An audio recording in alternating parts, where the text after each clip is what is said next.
Hello and welcome to Beyond Words Presents. I'm your host, Deb Snyder. Thank you so much for joining us. We have a very special guest on this week. I'm going to be talking with Lama Marut, the author of A Spiritual Renegade's Guide to the Good Life. Did I say that right? Let me read you Lama's bio. Also known as Brian K. Smith, he is extensively trained in the spiritual traditions of India and Tibetan Buddhism.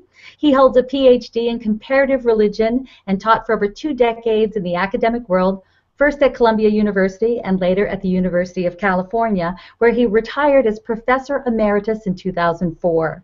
He lived as a Buddhist monk for 8 years and has served for the past 15 years as a spiritual teacher to students around the world. Lama Marut is currently the spiritual director of 8 middle way centers located in North America, Australia, and Singapore. In addition to several scholastic studies and translations based on Sanskrit materials, he's the author of the popular and award-winning book, A Spiritual Renegade's Guide to the Good Life. Lama Marut, welcome to Beyond Words Presents. Thanks, Deb. Nice to be here. Well, we were just talking, folks, before we went on air, that this is where technology really comes in handy, because Marut is coming to us from a rural area outside of Melbourne, Australia, and of course, you know that we're coming from you from a couple of different places in the United States. Myself in the Northeast, and Beyond Words itself in the Pacific Northwest. So we're certainly covering the globe.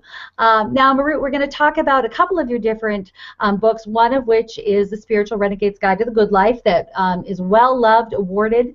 A lot of people have followed it since it's come out a few years ago, but you also have a new book coming out next summer. Is that correct?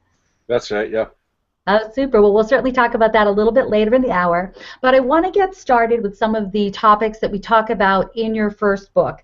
Now, you tell us all of your work, of course, is about inciting happiness. And you tell us in the book that happiness isn't just having things go right for a while in between the disasters of life. So I would like you to explain to our viewers the difference between pleasure and happiness.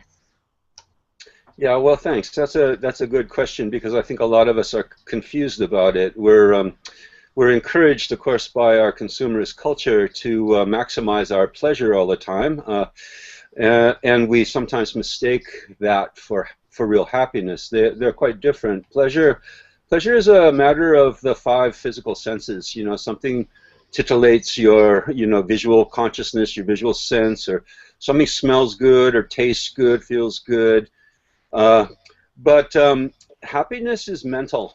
Happiness isn't about the physical senses, it's about the mind. And another way of talking about happiness, a lot of people ask me, well, what do you mean? What do you mean when you say, incite happiness or be happy all the time? And it really means, according to me, I mean, my own feeling is that it means a sort of a deep-seated sense of satisfaction, of contentment. And of course, this is the antithesis of our modern culture, because the whole economy is based on discontentment. They're constantly trying to keep us discontent in order to keep us buying. And so if you're going to really pursue true happiness, deep happiness, as opposed to mere pleasure, it's a matter of, fighting the power, swimming upstream a little bit, and really resisting the huge pulls that are a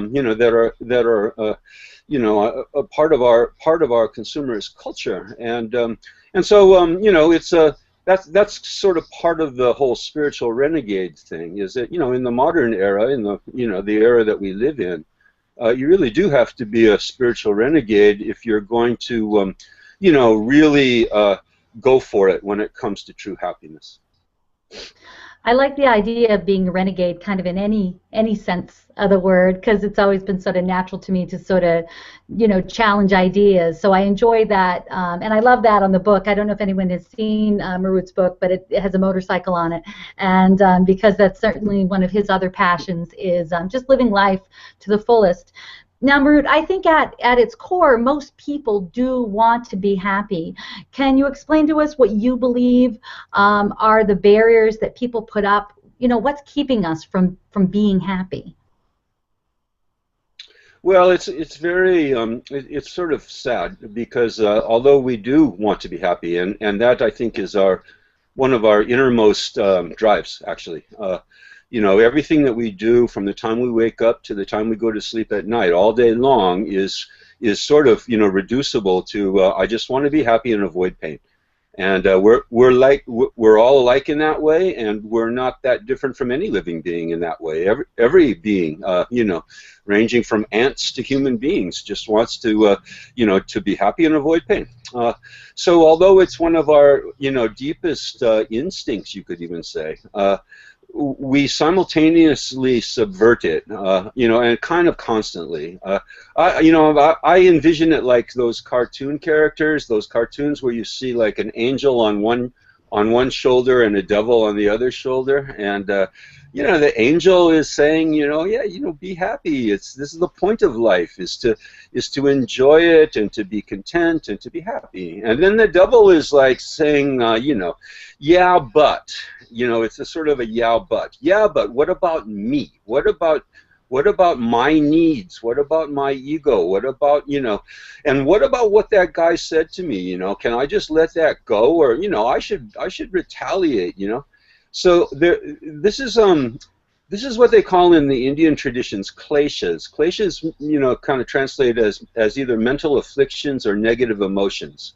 And they, you know, they range from the usual suspects like, you know, anger and lust and jealousy and envy and pride, to you know, to probably the deepest of our mental afflictions, which is just selfishness. You know, just looking after number one. And that is the ultimate root of our unhappiness. The pursuit of happiness is a pursuit that requires us to drop the selfishness, actually, and to dedicate ourselves to something or someone other than ourselves. And lots of us, pretty much all the time, forget that. We have experiences of it. We have like glimpses of true happiness. It's like when we finally do something really kind and selfless for someone else, and, you know, kind of light up their life for a little while because, you know, we've dedicated an action to, you know, to their happiness, then we get that kind of warm glow in the pit of the stomach, going, you know, well, oh, this is the truth. This is true happiness. But you know, the devil's self is talking in our ear pretty much all the time, and subverting it, subverting the methods that would really bring us to that deep satisfaction and contentment that we're really looking for. Now, I can certainly relate to that, and using the analogy of the angel and devil on your shoulder. My favorite version of that must be Daffy Duck version of the angel and devil. And I think that's like a nice way of checking yourself with a little humor throughout it. The next time you're identifying that negative self-talk and obsession, maybe we should all project the cartoon character version and get us out of that a little bit. So you can tell I'm dating myself of when I grew up in the United States. Well, another way to talk about it is, you know, kind of the difference between negative emotions and rationality. I mean, if we were using our heads, you know, you could call this enlightened self-interest. If we were following our enlightened self-interest, our rational self-interest, we would never choose to, you know, to get really, really angry at someone and have our blood pressure rise and our blood vessels pop and, you know, yell and scream and say stuff that we regret. But the negative emotions, you know, feel like they have a life of their own, and they sort of take us over. And so one of the, you know, main, I think, projects of a spiritual life is to you know, assert supremacy, assert the supremacy of the intellect over the negative emotions. Of course, not all emotions are negative. Some emotions are good, and we should cultivate those emotions: love, compassion, kindness, sympathy, empathy. But many of the emotions that we just give free rein to are just designed to cause us unhappiness. And they got, you know, there's a kind of a passage in one of the Buddhist texts called the Guide to the Bodhisattva's Way of Life that points out that our negative emotions, they're not like our external enemies. You know, our external enemies have whole lives to lead besides being our enemies. You know, they've got families, they got friends, they got jobs to do. You know, But our internal enemies have nothing else to do but to make us unhappy. They don't have families, they don't have friends, they don't have hobbies. They're 24/7 on the case to just promote our unhappiness. And so they're our real enemies. The real enemies are within. And so the spiritual project is to learn how to control them, learn how to tame them, learn how to beat them eventually, so that when that emotion arises, and we all feel it, we sort of usually feel it pretty much in the pit of our stomachs, I think. It kind of like, and then it sort of rises, like they say, the ire rises when you get angry, and so then the big battle is somewhere in the upper stomach chest area, where you say, well, is this in my self-interest? Is it in my enlightened self-interest to just let this go? And you think about it, like how many times did getting angry make you happy in the past? You can't be happy and angry at the same time. You can't be jealous and angry at the same time. So which one? Sort of showdown at OK Corral. Which of this town ain't big enough for both of us. So who's gonna leave? And instead of having the enlightened self-interest pursuing happiness leave, as it often has done in an untrained psyche, you start to run the negative emotion out of town. It's definitely the more empowered way to go. Remember, you teach us in the book and in your lectures worldwide that other people can't make us happy or unhappy for that matter. Yet most of us cling to the idea that our happiness is very much dependent upon whether or not we're getting along with our significant other or our children or other relationships in our life. How do we take responsibility back? How do we take responsibility for our own selves? Well, I mean, first of all, it's very important to have good relationships with other people for your happiness. I mean, it's not in your enlightened self-interest to have hassles with people and to have people that you don't like and that push your buttons all the time and all of that. So, the real question is not should we try to get along with other people, but how can we establish and maintain good relationships? And if we cede our responsibility for ourselves and our own happiness to other people, then we're setting ourselves up for disappointment. The typical relationship, close relationship, is, oh, I love you, you make me so happy, and that lasts, in a kind of a romantic relationship, that lasts for about 2 weeks, 4 weeks or something. The first blush of love.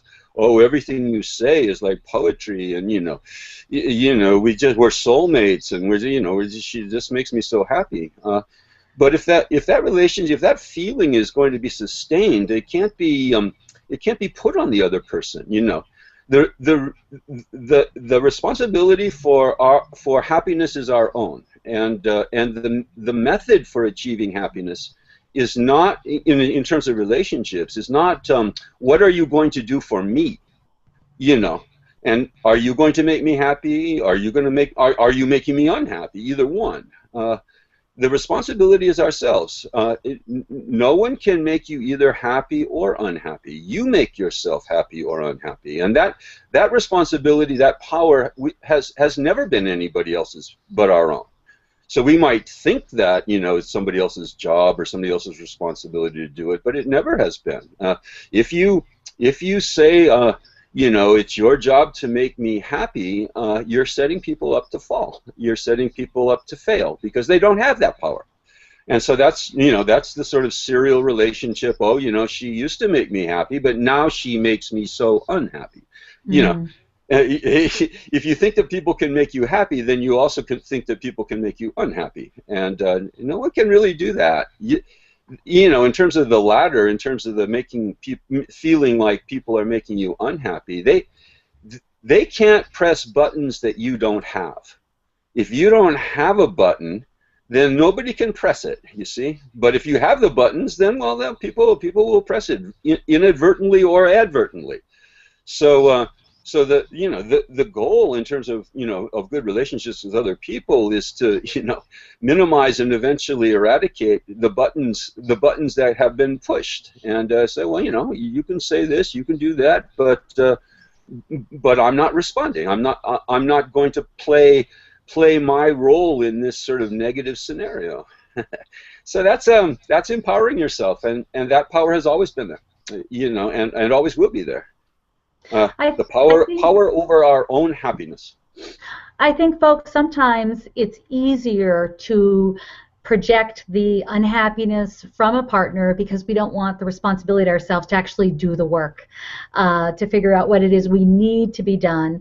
Many people that I've worked with over the years say I can't change because of my spouse or because of my situation. They give that all of the power to that, because if it was with them, they would then have to take action on it. So it's kind of a safety net I think Yeah. people use. Yeah, that's right. And and this doesn't mean in practical terms, it doesn't mean that you stay in an abusive relationship for years and years and years either. That also is ceding your power. I mean, if the relationship has become very, very dysfunctional and what do they call it, codependent or something like that, Right. it's also up to you to make the break and to say, out of love and compassion for your happiness, for the other person's happiness, we can't continue like this. You know, and there's sometimes, I think, a mistaken idea that being a spiritual person in a relationship means that you're a doormat, and that's a big mistake. That isn't the case at all, and that's as disempowering as anything else. Of just thinking, well, what can I do? This person says this thing, this person does this thing, this person beats me, and I just don't have any agency here. We all have agency all the time over ourselves. We are free. We have responsibility. We have power and responsibility for our own happiness, and sometimes that means you have to say, this isn't working. We can't continue like this. It's good. It's a good reminder for people to know they have the responsibility to their own freedom, and it's not Yeah. just an idea. It is actually something we have. Now, Marut, people throw the word around all the time. Tell me, what is karma, and what does it have to do with happiness? Well, karma, of course, is a Sanskrit word. And so, sometimes with Sanskrit words that get adopted into English, we think they know what they mean, but we don't really. Yoga is another one like that. Yoga is a very complex concept, and we've made it an English word, and now think we all know what yoga is. Karma is a very, very complex system of explanation of why things happen, and in the traditions, in the Indian traditions, in a pre-scientific age, that concept was used to explain pretty much everything. Things in the external world as well as in the internal world. My feeling is this: as we adapt these ancient traditions to our own time and place and to our own culture, we need to be a little more sophisticated about things like karma. I think science does a much better job, actually, of explaining, why tsunamis happen and, things like that. And so we don't have to resort to karma to explain external things. But science doesn't do a very good job, of explaining why I was at the tsunami, if I was, and how I perceive this tsunami. Many people would perceive a tsunami as a disaster, and that would be bad karma. The result of bad karma. But some people perceive the tsunami as a surfing opportunity, and that would be good karma. You see. So Yes, I see. my understanding of karma is that it explains things internally. It explains why we perceive the world the way we do, and so you can put it like this: we are who we think we once were. We are now and experience the world on the basis of our memories, on the basis of our conditioning. And that's a little bit of an updated, modern kind of way of expressing what karma is. Karma is memory. Conscious, subconscious, and unconscious. When we do something, when we say something, or even think something, it leaves an imprint on our minds. It leaves a memory, and our memories shape us. We are who we think we once were. And if you don't believe me, try a thought experiment. And who would you be if you had no memory? There are like movies and science fiction books and stuff like that that explore this question.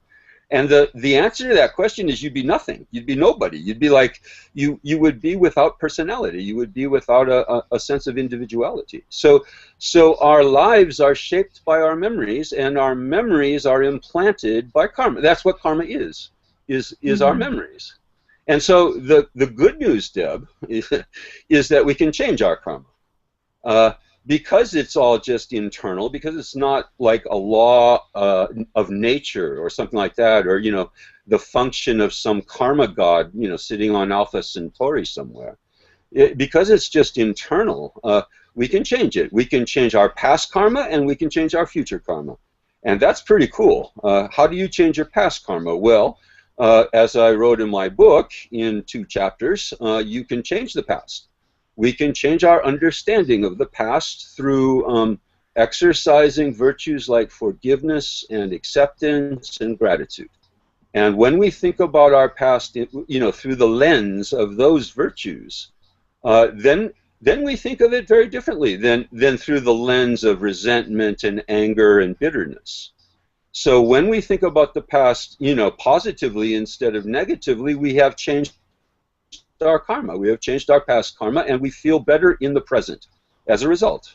And of course, you can change your future karma too. Your future karma will be the result of your present actions. So as we live our lives in the present, we are implanting memories, and we will be next week and next year and next decade. We will be who we think we once were then. You see what I mean? It gets a little tricky because of all the time difference here, but we are in the present. We are planting new memories for us for the future, and our future sense of self, our future understanding of ourselves and the world, will be a function of the memories that we're planting now. Excellent. So that's karma. I mean, as far as I understand it, it's like I said, it's a very complex idea, and there are lots of different understandings of karma. But that's mine, and in that sense, karma works. Karma works infallibly, because it's all about perception. It's all about interpretation, how we interpret ourselves and interpret the world, and that's what karma is. Well, thank you, Marut. I appreciate that. I appreciate you sharing on that. I knew you were the person for me to ask. Now I'm getting a live question from a viewer on Google+. So Jermaine wants to know in a concise way, what is happiness? So I think he wants to say, what's your simple definition of happiness?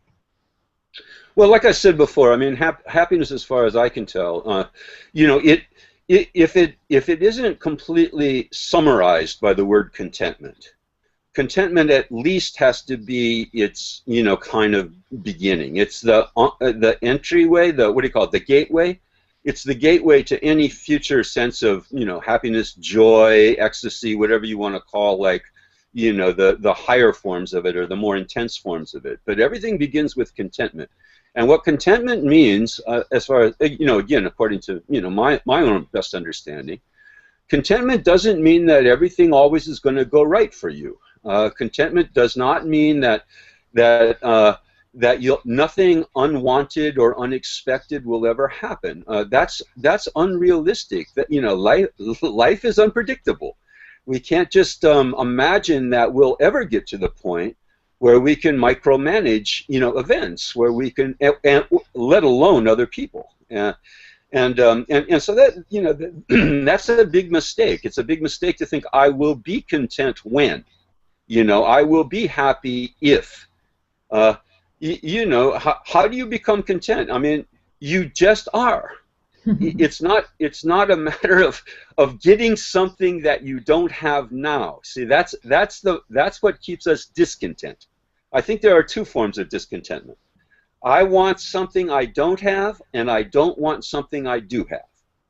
And so contentment is being happy with what you have now, who you are now and what you have now, and not wishing that you had something else, and not wishing that you didn't have something. Oh, if only I didn't have this brother-in-law, you see, then I'd be happy, you know? And so and another aspect of this that's really important is that contentment doesn't mean complacency. It doesn't just mean, oh, I'm content, I don't have to do anything, or I don't have to help anybody, or who cares about other people's suffering, or something like that.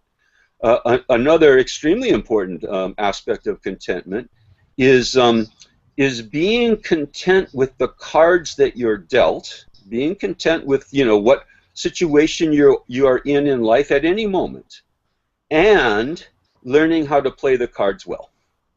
So you can't just like turn in your cards and say, no, I didn't want this hand. The cosmic dealer doesn't accept that. You know, you have the cards that you've been dealt. So now what are you going to do with them? You know, how are you going to make the best of this situation? So contentment means like that too. It means, you know, being content with the opportunities that you have to help others, to help yourself, to live a good life, to be content with the opportunities that you have. And those opportunities are ongoing. Life marches on. Life continues. So contentment doesn't mean complacency. It doesn't mean some kind of passivity or anything like that. But it means being able to deal with whatever comes your way, you know, without freaking out. Okay, like you know. Again, I used to do a lot of surfing when I was living in Southern California, and you know, a good surfer doesn't expect the waves to be exactly the same and predictable, you know, all the time. It's not like the ocean is not a wave machine, you know. The waves are different. Each wave has its own particular character and shape and all of that. But a good surfer learns how to surf any kind of wave, you know. And so that's a kind of a metaphor for life, you know. It's not a matter of like controlling the waves, or, you know, thinking that the waves someday will all just be perfectly shaped and predictable, you know. It's learning how to deal with whatever situation comes, whatever life throws at you, in a way that that maximizes, you know, your happiness and the happiness of people around you. And that's the spiritual life, really. The spiritual life is learning how to ride any wave. Great way to put it. Now, his question actually leads me into one of my own. I really enjoyed your writings on the contentment versus consumerism. So how is society's consumeristic value system contributing to unhappiness in our lives? We touched on a little bit about that at the beginning, but how do you see that affecting people, and what can we do to change that? Well, it's a huge force. It is the ideology that we live under now, worldwide. I mean, it won. There used to be communism as a little bit of a competitor, but, you know, we've lived to see the fall of the, you know, the Berlin Wall, and, you know, it's done. Even communist countries like China are more consumerist than many parts of the, you know, so-called free world. So consumerism is the ideology that we live under, and as I said earlier, it is designed to keep us unhappy. It isn't just kind of like functions that way or accidentally makes us unhappy. It is designed to keep us discontent. That's what keeps the economy going. That's what keeps it all going. Is, you know, as soon as it's a sort of a, you know, perpetual bait and switch game. As soon as they put out the bait, you know, oh, you need the iPhone 4.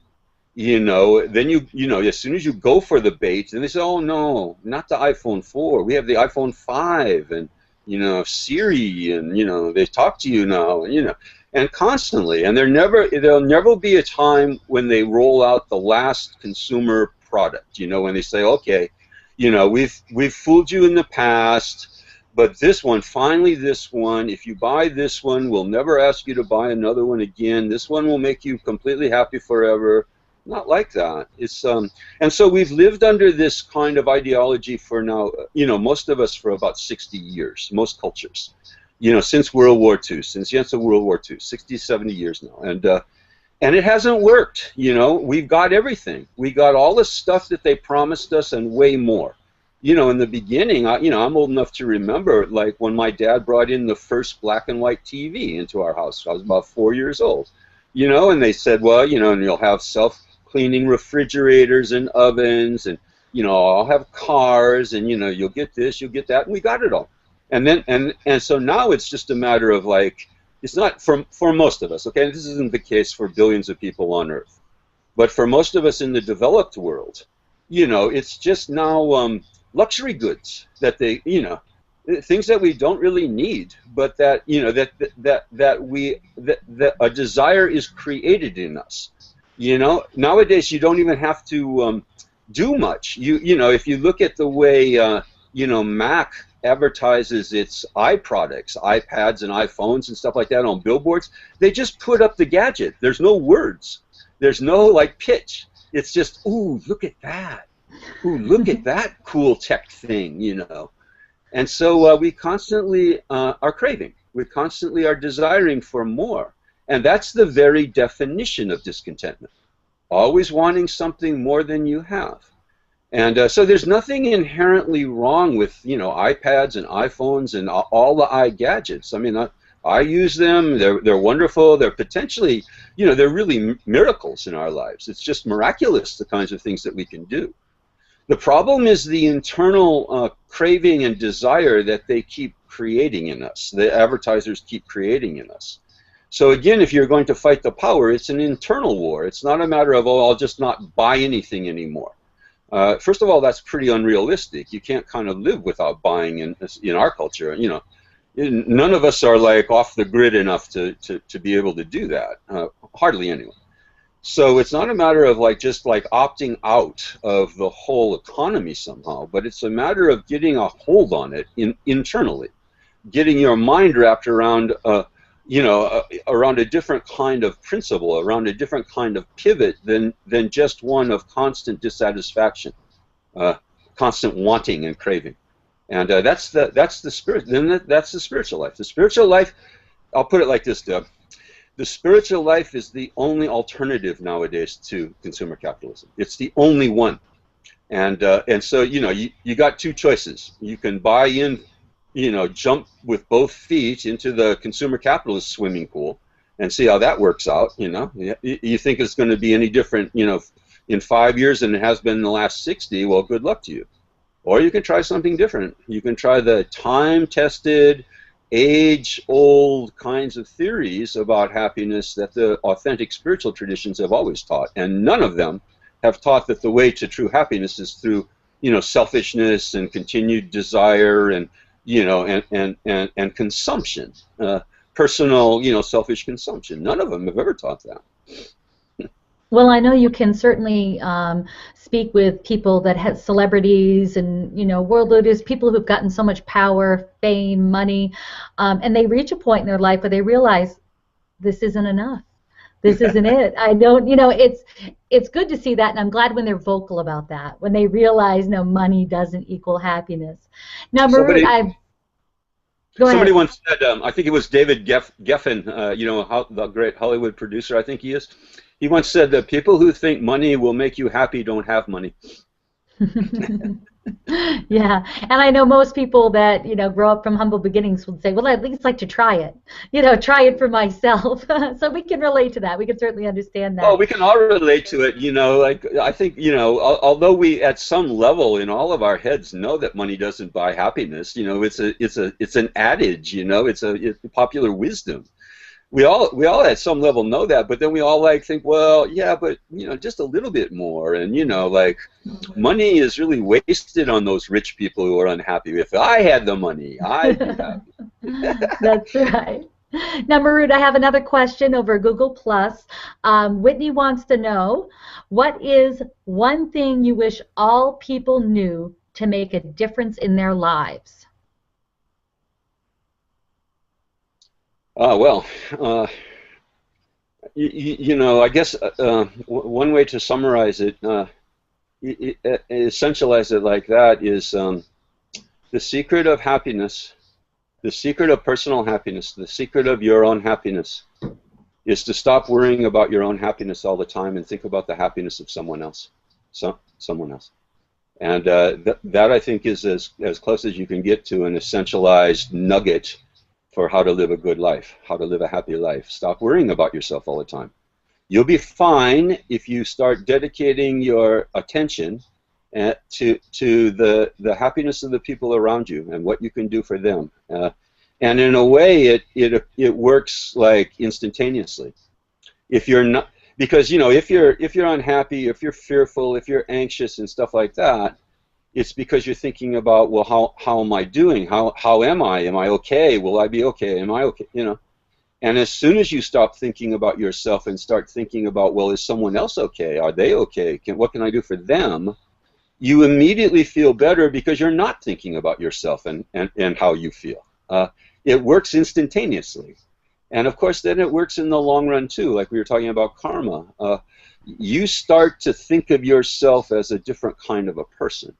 You start to think of yourself as a person who is at least trying to be, a better person, a kinder person, a more selfless person, and that plants different kinds of memories. That's different kind of karma, and you start to think of yourself because those memories have been planted. You start to think of yourself in a happier way, in a more satisfied way than the old way of thinking, well, I just did this and I selfishly and I just tried to, worry about myself all the time, and those plant other kinds of memories about who you think you are, Now, Marut, tell me, why do you feel forgiveness is actually good for us? Well, it's not just me. I didn't invent this concept. I should be so smart as to come up with a concept that like forgiveness is good for you, because But I like how you put it. I'm not going to let you. Okay? I'm not going to let you get away with that because you put it plainly. You put it in a way in which people can understand. So embrace that aspect of it. That your work is relatable. You've made some of these ancient teachings applicable to people in modern times. So that's what I think. People actually do hear it as if they're hearing it for the first time. So I appreciate your humility, but. Well, let me go back to what I was saying, because it is true that we've heard it many, many times. We've heard it from all our religious traditions, from our spiritual traditions. We've heard it, every which way, that that you should forgive, that it's good to forgive, et cetera, et cetera. But none of us want to do it. I've been talking about forgiveness in public teachings for many years now, and I've come to call forgiveness the F word. Because as soon as you start using the word forgiveness, it has the same effect on people as the other F word. There's all kinds of like body language, tensed up. No, I'm not going to. They hurt me. They deceived me. They did this to me. I'm not going to forgive them. And so there's huge resistance to it in all of us. If you think forgiveness is easy, just try it. Sometimes people make we make all kinds of excuses for why we shouldn't forgive, including sort of macho excuses. Forgiveness is weakness. I'm a strong person. I'm not going to forgive. Well, it's just the opposite, actually. It takes a very, very strong person to forgive, and so we shouldn't underestimate how difficult it is. But at the same time, we should get quite clear. Again, it's the angel versus the devil. It's the intellect versus the negative emotions of bitterness and harboring resentments and grudges. And if we use our heads, if we think about it, it's quite clear that not forgiving is harmful only to ourselves. It doesn't harm the other person to not forgive. You see, it's not like I'm sitting here in rural Australia and somebody in Cincinnati that hurt me, 10 years ago is somehow discomforted by my not forgiving them. It doesn't work that way. They probably have forgot it, for one thing. The only person that's kind of keeping this Frankenstein monster alive is yourself. And then we just re-enliven it. We shoot electrodes through it over and over and over again, and bring it back and remember what he said to me, remember what she did, over and over and over again, which is just self-destructive. It's like holding on to a burning coal. And we go, and when you hold on to a burning coal, you go, it hurts. We go, ouch, ouch. What should I do? My hand is burned. And and the answer is unfortunately quite simple. Let go of the freaking coal already. Let it go, and forgive. In the book I talk a great deal about all the what forgiveness is and what it isn't, and it's very important to get that straight. Among other things, forgiveness is not about excusing someone else's behavior. If they hadn't really hurt you, if they hadn't really wronged you, there would be nothing to forgive. So of course they did. In your own mind at least, they hurt you. They betrayed you. They did whatever it is that you're holding on to. But it's not about them. It's not about excusing them. It's about you. And so letting it go and forgiving is the best thing you can do for yourself in order to live one of the best things you can do for yourself in order to live a happy life. And if we get that very, very clear in our minds, if we really desire strongly our true happiness in life, then we'll be willing to do the hard work of forgiving that we, at some level don't really want to do. Now, we are fast approaching the Thanksgiving holiday here in the United States, and you read a lot about gratitude and why you feel gratitude is important on a daily basis. Why do you feel that component could be life-changing for people? Well, this has actually been proven now by modern psychology. There's a whole branch of modern psychology called positive psychology, which is sort of sometimes called happiness studies and all of that. And it's now the age-old wisdom of the spiritual traditions has now been ratified by our scientists in their experiments and stuff like that. Gratitude is one of the easiest ways to live a happier life. And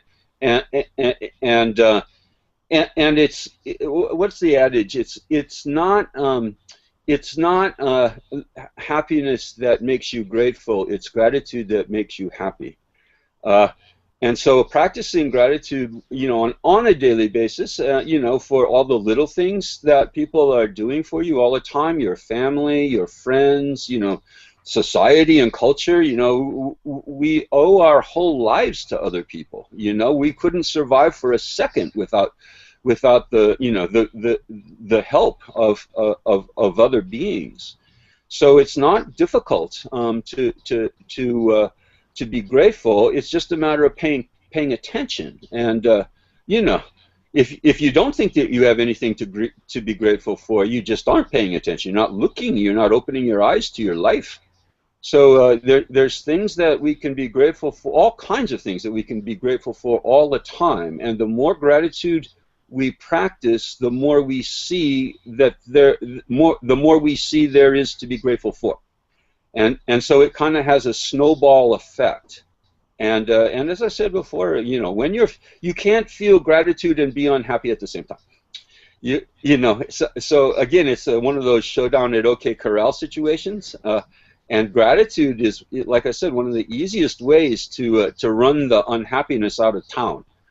Just be grateful. Be grateful for your life. In the book, I also included as one of what I call the components of living a sane life is that you start every morning, before you get out of bed, as you're just waking up and just review like how many things there are to be grateful for in your life. What an amazing life you're living. And that's an excellent way to begin every day. Instead of just jumping up and wondering, where's my coffee and how am I going to get to work and thinking about yourself all the time, like we all do. To put a little kind of insert a little wrench in that sort of me system, and start the day by thinking about how awesome it is.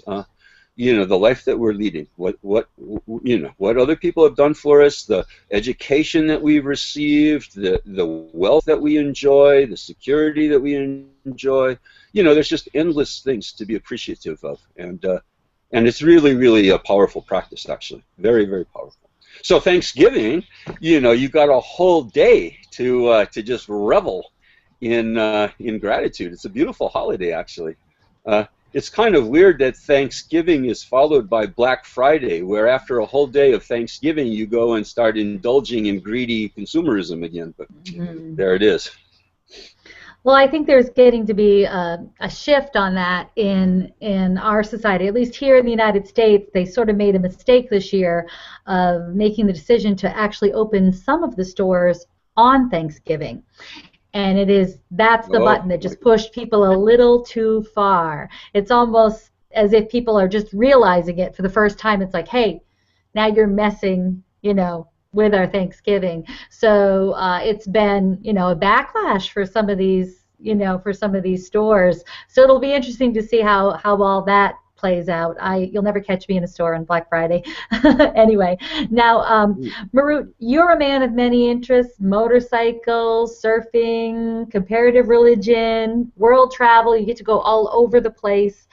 Do you consider yourself an example of how to incite happiness in life?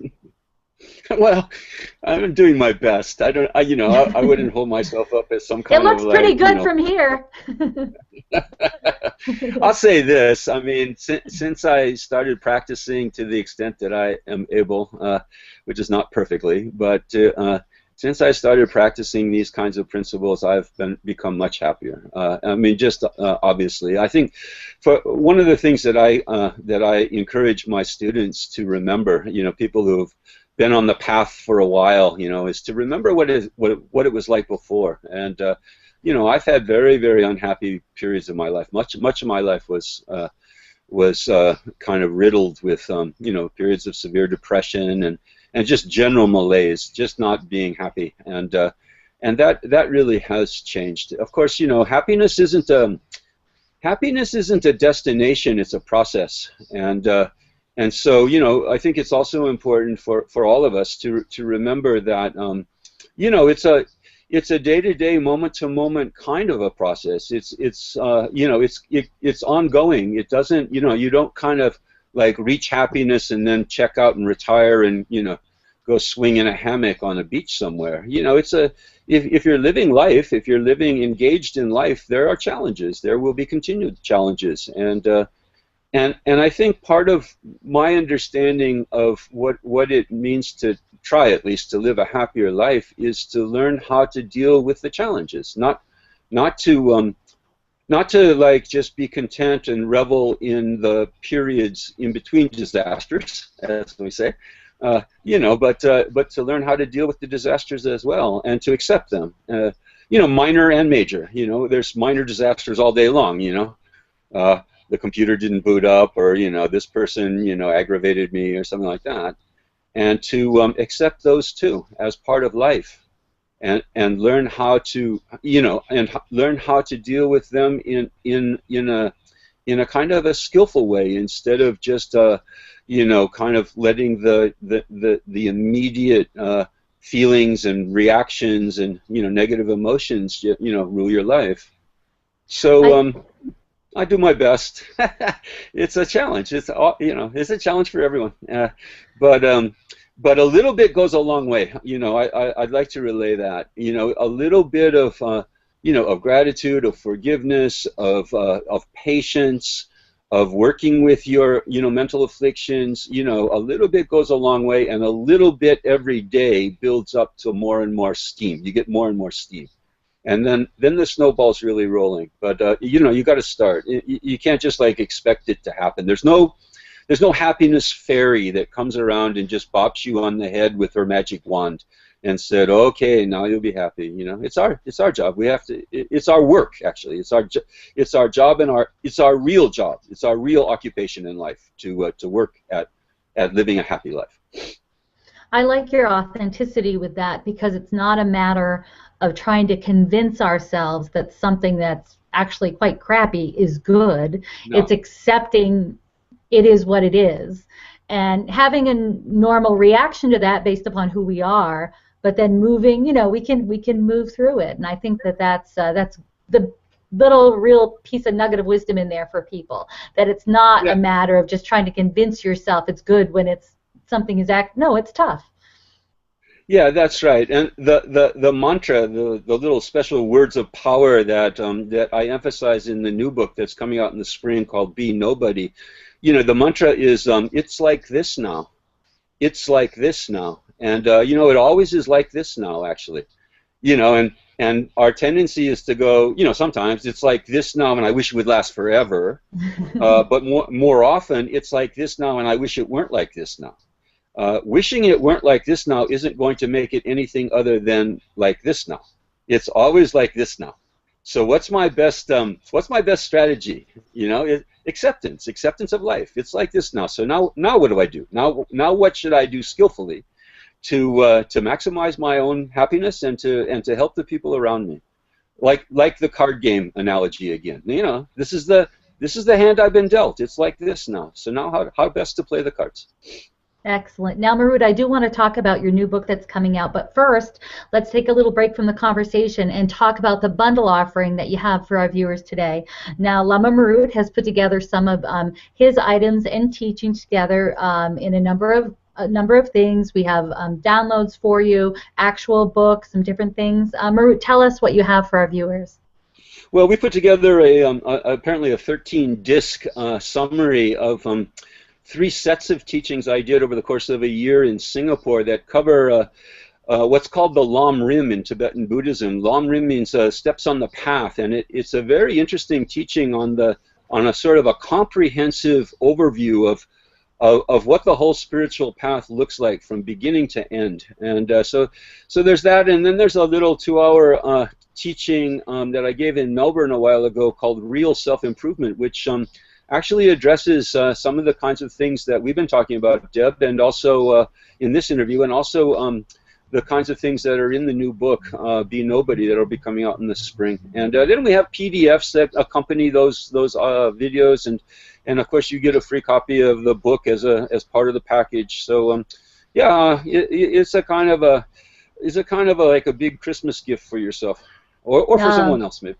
Yeah, excellent. And that's, I think, the important thing to know is we've been talking a little bit about consumerism, and that this is conscious consumerism, where you can actually share knowledge and wisdom, things that can help transform your life.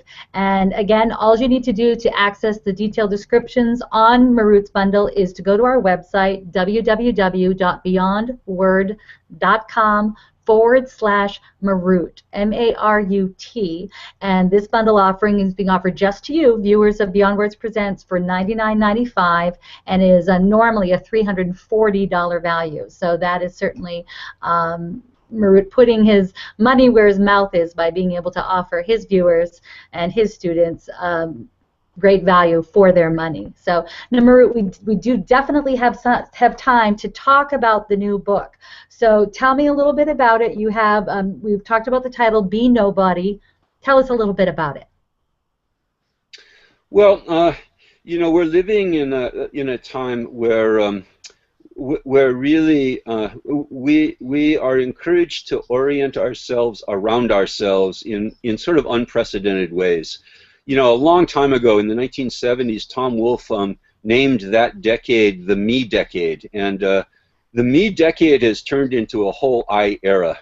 We're just at every turn encouraged to think about ourselves, what we want, what we need. We live in this sort of Facebook culture, YouTube culture of kind of instant fame and hoping for lots of thumbs up, and it's just kind of it's all about ourselves, and so there is a sense, I think, a widespread sense that it's kind of driving us crazy. We're so preoccupied with ourselves that we've become more unhappy rather than less unhappy, and the spiritual traditions have always taught that. The more you worry about yourself, the more unhappy you will be. So in addition to this kind of unprecedented obsession, narcissistic obsession, there is also a paralleling rise in depression worldwide, to sort of pandemic sort of proportions at this point. So Be Nobody is a reminder, I think, based on the the spiritual traditions of the world, both East and West, that those spiritual traditions have never taught this as a means to be happy, because it's dysfunctional. It doesn't work. We are happiest when we stop thinking about ourselves, and we know this sort of instinctively. This is what we mean by a good movie, for example. A good movie is when we go to the cinema, sit down, and 2 hours pass just like that, because we're not there. You see, we're absorbed. The self-consciousness ceases. The little chattering, little chattering mind shuts up for a while, and that's when we're happiest. That's why people pursue hobbies, because they can get that same sense of, like, self-absorption into something other than the self. That's why some people work very, very hard at their jobs, because they can forget themselves. And that's a very big clue as to the real sources of happiness. We are happy when we aren't concerned with our own happiness. We're happy when the self-consciousness ends. And the religious traditions, the spiritual traditions of the world have taught, much better, actually, much more effective methods of doing that than just going to good movies all the time, or trying to maintain the high that you get from a good hobby or from your work. They've taught more long-lasting and deeper versions of that, in terms of caring about other people, losing yourself in your service to other people, or losing yourself in love. And so the book really goes through some of those methods and points the way to the inauguration of the you era instead of the I era. What about you? Thinking about somebody other than yourself. So hopefully it'll be of some benefit to people. We're looking forward to the publication in June. No, well, we're looking forward to it as well, and we hope to have you back on when it comes time for its release. And do you have any plans to come back to the United States for a book tour? Yeah, I'll be on a book tour beginning early June. The pub date, I think, is June 6th. We'll start in Los Angeles, and we'll be crisscrossing the country. I think we'll be visiting 12 cities in North America over the course of about 6-8 weeks. And so maybe if you go to my website, www.lamamarut, one word, LAMAMARUT.org, the schedule's posted up there. Wonderful. Well, hopefully we'll catch up with you there. And of course, I've had the benefit of meeting you in person, and I hope to do so again, because that would be nice to be able to catch up. Now, tell me, I want you to leave our viewers today with one action that they can take right now, today, that will put them on the path of inciting happiness in their life. Well, we talked about a number of them. The gratitude thing is really, really important. I don't know, if you wanted to say an action, try to do something for someone else every day, and preferably anonymously.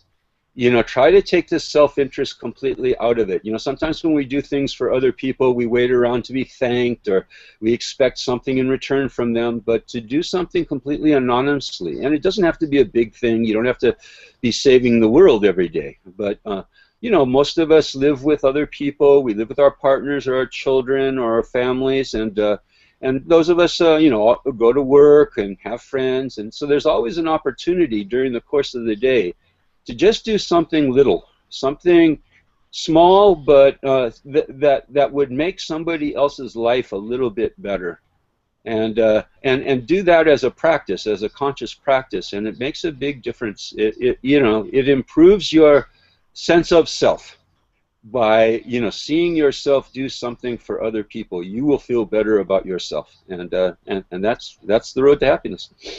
Excellent advice. Excellent advice. Thank you so much, Marut, for being with us. Now, on next week, we're going to go ahead and rebroadcast, since we are taking a break for the Thanksgiving holiday. We're going to rebroadcast the wonderful interview we had with Catherine Tristan and her book, Why Worry? Then we're going to be back with you live on December 4th to interview Darren Littlejohn, the author of The 12-Step Buddhist. So you can join us right here on Beyond Words Presents. Now, as a reminder, to get Marut's bundle package, you just need to go to our website, www.beyondword.com/Marut, MARUT. Marut, thank you again for being on with us today, and we look forward to reading both of your books. Thanks, Deb. It was a real pleasure. Nice to see Thank you you. again. Nice to see you. Goodbye, everyone.